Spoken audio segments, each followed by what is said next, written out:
നമസ്കാരം. കുവൈറ്റിലെ മുത്തല ഭവന പദ്ധതിയിലുണ്ടായ മണ്ണിടിച്ചിലിൽ 4 പേർ മരിച്ചു എന്ന ദുഃഖകരമായ വാർത്തയാണ് ഇപ്പോൾ പുറത്തു വരുന്നത്. മാത്രമല്ല 11 പേരോളം മണ്ണിനടിയിൽ കാണാതായിട്ടുണ്ടെന്നാണ് പ്രദേശവാസികൾ പറയുന്നത്. എന്നാൽ ഫയർഫോഴ്സ് പറയുന്നത് ഇനി വെറും 3 പേർ മാത്രമാണ് മണ്ണിനടിയിലുള്ളത്, ബാക്കിയുള്ളവരെ രക്ഷിച്ചു എന്നാണ്. എന്തായാലും സംഭവത്തിൽ കൃത്യമായ വിവരങ്ങൾ ഇനിയും പുറത്തു വന്നിട്ടില്ല. സംഭവത്തിൽ എന്തായാലും നിരവധി പേർക്ക് പരിക്കേറ്റിട്ടുണ്ട് എന്നുള്ളത് വ്യക്തമാണ്. പരിക്കേറ്റവരിൽ 2 ഇന്ത്യക്കാരും ഒരു നേപ്പാൾ പൗരനും ഉൾപ്പെട്ടതായി മാധ്യമങ്ങൾ റിപ്പോർട്ട് ചെയ്തിട്ടുണ്ട്.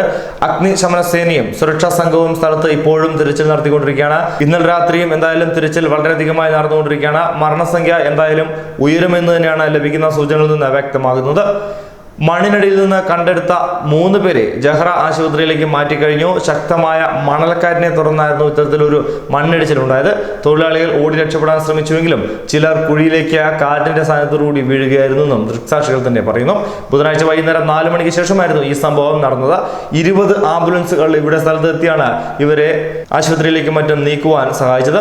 എല്ലാവിധ സജ്ജീകരണത്തോടുകൂടി തന്നെയാണ് അഗ്നിശമന സേന തെരച്ചിൽ നടത്തിക്കൊണ്ടുവരുന്നത്. കുവൈറ്റ് സിറ്റിയിൽ നിന്നും 85 കിലോമീറ്റർ അകലെ ജഹ്റ പ്രൊജക്ടിന്റെ ഭാഗമായി മാൻഹോൾ സ്ഥാപിക്കുന്ന ആളുകളാണ് മരിച്ചത്. പെട്ടെന്ന് പൊടിക്കാറ്റുണ്ടാവുകയും അതുമൂലം ആളുകൾ കുഴിയിലേക്ക് വീഴുകയുമായിരുന്നു.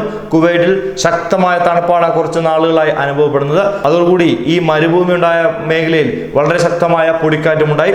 അതുകൊണ്ട് തന്നെ ഈ കാറ്റിനനുസരിച്ചാണ് ആളുകൾ ഇത്ര വലിയ മാൻഹോൾ ഉണ്ടാക്കുന്ന കുഴിയിലേക്ക് വീണത്.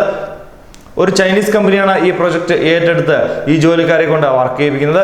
ഭവനകാര്യമന്ത്രി ഡോക്ടർ റൊണാൾഫ് സ്ഥലത്തെത്തി സ്ഥിതിഗതികൾ വിവരിക്കുകയും ചെയ്തിട്ടുണ്ട്.